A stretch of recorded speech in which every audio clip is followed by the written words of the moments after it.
Indictment of monkey importers could disrupt U.S. drug and vaccine research.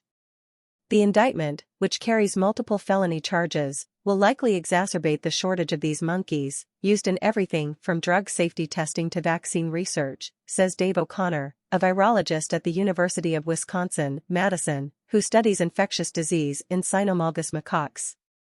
Still, he says, the main priority should be stopping this illegal trade, both for the science and the animals themselves. These sorts of unscrupulous actors give a black eye to an already heavily scrutinized industry.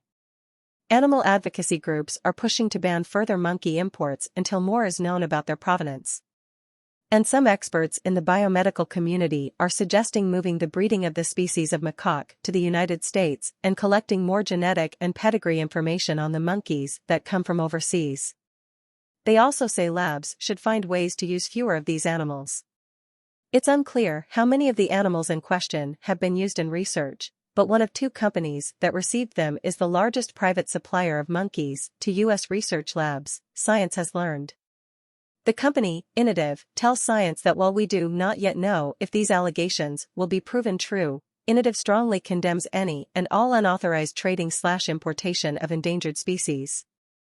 To confirm our screening processes are, and were, solid, we have plans in place to conduct the necessary audits to ensure excellence and provide transparency.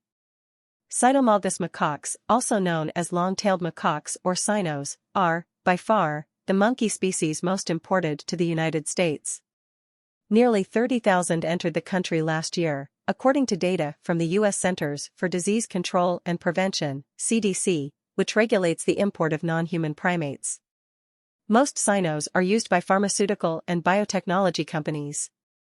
Rhesus macaques, another heavily used monkey species in U.S. biomedical research, are mostly used by the academic community, which largely obtains them from national primate research centers. Cynos are also the main monkey species imported to Europe for research. They are typically bred in large facilities in Asia.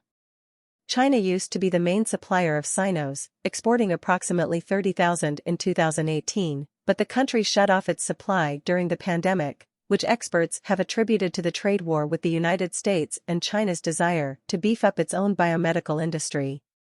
Several countries, mostly in Southeast Asia, stepped in to fill the gap. Cambodia now exports the largest share of cynos, more than 29,000 in 2020, the vast majority of which were shipped to the United States. The pipeline is likely not sustainable. Though the actual number of cynos in the wild is unclear, the International Union for Conservation of Nature downgraded the status of the monkeys from vulnerable to endangered this year, citing growing demand from the research industry as a factor that could incentivize illegal trade. The need for cynos has indeed grown, especially during the pandemic. The species was one of the main animal models employed to test COVID-19 vaccines, and researchers are increasingly using the monkeys to study Alzheimer's, Parkinson's, and other diseases. There is a sky-high demand for these animals, O'Connor says. That may be what's fueling the alleged illegal trade in Cambodia. According to the DOJ indictment, two high-ranking employees of Vanny Resources Holdings, a Hong Kong-based company that breeds monkeys for research, paid millions to black market suppliers and Cambodian wildlife officials to capture thousands of cynos from national parks and other protected areas of Cambodia, and to fake their paperwork to indicate the animals had been bred in captivity. Nearly 1,500 of these laundered cynos arrived in the United States from 2018 to 2020, according to the indictment, with potentially hundreds more in 2021. They appear to have ended up at facilities in southern Florida and southern Texas.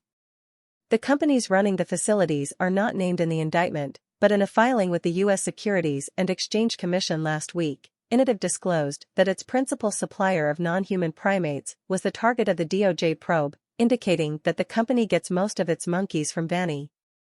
Last year, Innovative purchased the major research animal supplier Invigo, under fire recently for a series of animal welfare violations at one of its beagle breeding facilities, making it the world's largest supplier of non-human primates for research.